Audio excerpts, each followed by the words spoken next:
فَكُلُّ مَنْ ارْتَدَّ عَنْ دِينِ اللَّهِ فَإِنَّ اللَّهَ لَا يَعْبَأُ بِهِ. Allah, how beautiful is this.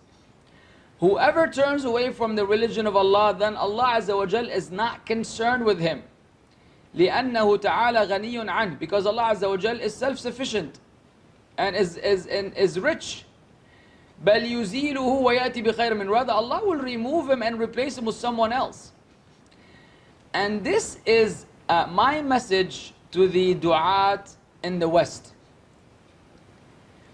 who, in order to protect the youth from leaving Islam, which is something that they verbalize explicitly. I've heard it with my own ears, from Nu'man Ali Khan or Yasir Qadi or them people, that we're having a crisis of the Muslim youth leaving Islam. So we're panicking. Oh, what do we do? What do we do to protect them? Let us now modify Islam. Look for the most odd opinions, the weakest opinions, the worst interpretation out there that is in line with modernism and with liberalism and with whatever ism out there that these youth have been brought up in, that system that they've been indoctrinated with. Let us give them something in line with that so we can keep him within Islam.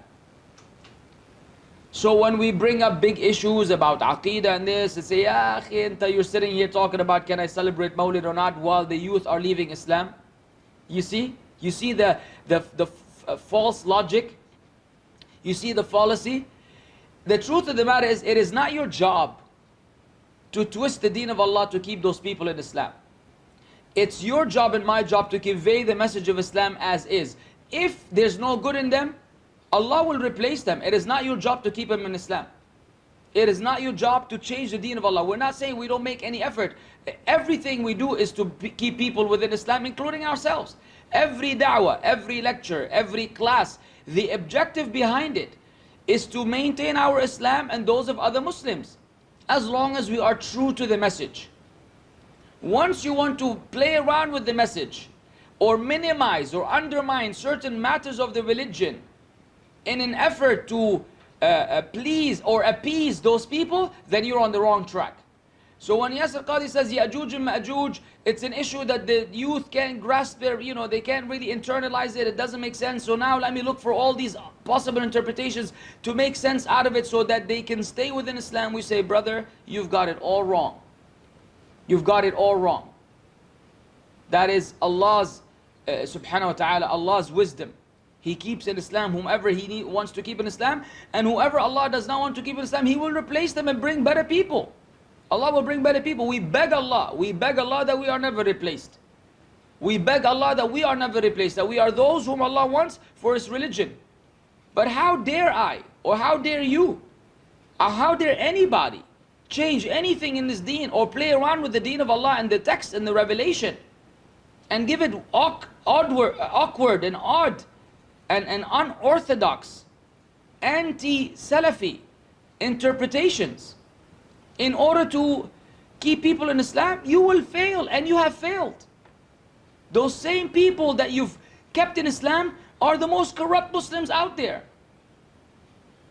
Those fans that you're collecting, they're not exactly upon the religion, in case you don't know. We meet them, we see them, we speak to them. They're flimsy like a leaf in the wind, like a feather in the wind. And as soon as a real storm comes, they're gone. You didn't do much.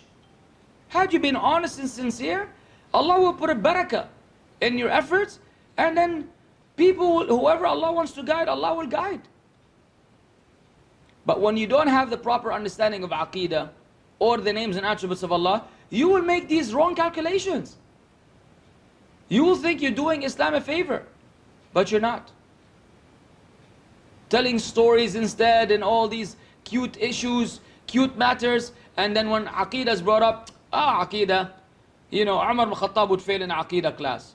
I would learn Aqidah in half an hour. Things like that have been said by Hamza Yusuf and others. Ajib.